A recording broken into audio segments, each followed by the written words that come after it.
Antarctic volcanoes. I want to talk about this a little bit. I mean, how many active volcanoes are? I mean, maybe not how many, but like, what are like the most? What's the most active volcano in Antarctica? Because I know there are some, and that kind of leads credence to like maybe the ice melting. I don't know if that has anything to do with it. I think but Erebus still is the southernmost active volcano. I mean, volcanoes are different, so not all of them spew magma. Right. They release gases, and some of them.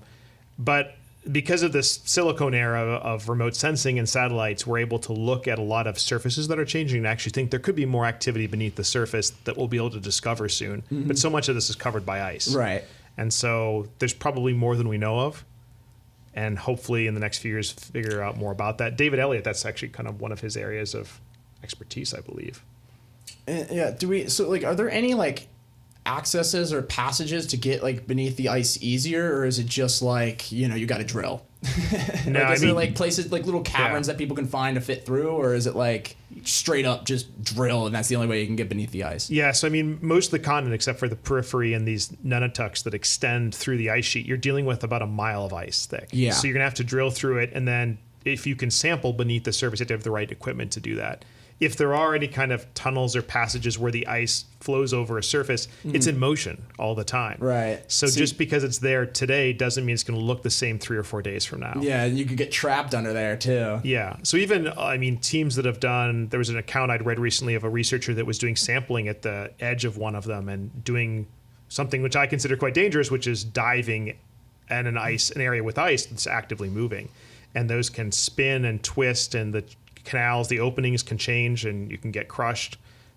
It's a dynamic system. It's not the same day to day. Right, and you would think because it's so massive that like it moves at such a slow pace, but like when you just look at like small, chunks of it, like it moves a lot faster than you would think, I guess. Yeah. Like you said, 3 or 4 days, the landscape can be completely different, and like. Yeah, that's not really something people think about with Antarctica, is like how fluid it really is. Because I mean, it really is just made of water, So you'll see pictures of like people will go to Iceland and take pictures of ice caves beneath surfaces where there's maybe a hot spring beneath it or something, and it's beautiful, and it's probably a short time to get there. Or people that explore those, but it's more for the photography and exploration, and they might be doing some work with the microbes beneath it. But I would say that's more in those systems than it is beneath an ice sheet where it's a mile deep. That's not gonna. Yeah, I guess you're gonna set equipment down. That kind of leads into my question. Like, are there like any evidence of like hot springs or anything like that in Antarctica, like where there's little havens of heat, I guess, or is it just like I'm sure there are. I don't. Yeah, you don't know about them in detail. I mean, part of the reason of drilling a mile beneath is to look at the ecosystem down there, because with an ice surface that's this expansive, we know that it's serving as an insulating blanket, and so there's a lot of there's conditions beneath the surface that we know now are very favorable to life, but life that's very different than what exists now on the surface, and maybe is a throwback to what was there in the past. But a lot of equipment's used to study that more than sending a person there. Yeah. And we're only starting to scratch the surface on that research, because I think the other concern is if you go to study it, you don't want to destroy it. Right. And when we introduced equipment, if it's not sterilized, and the videos you saw probably had a chemical treatment and even a UV treatment, because the concern was we don't want to contaminate this fragile surface when we go to investigate it.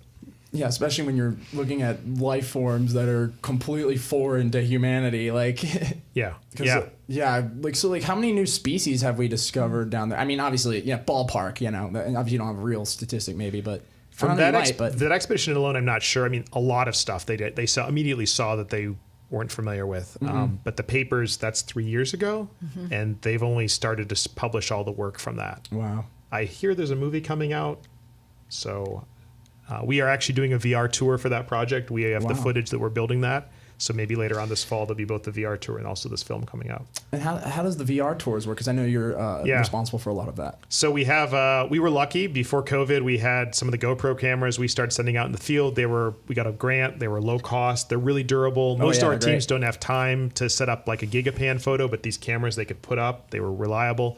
And we collected footage, and we knew we wanted to do something with it. And it wasn't until we were able to hack together some solutions with some real estate software, we were able to build the tours.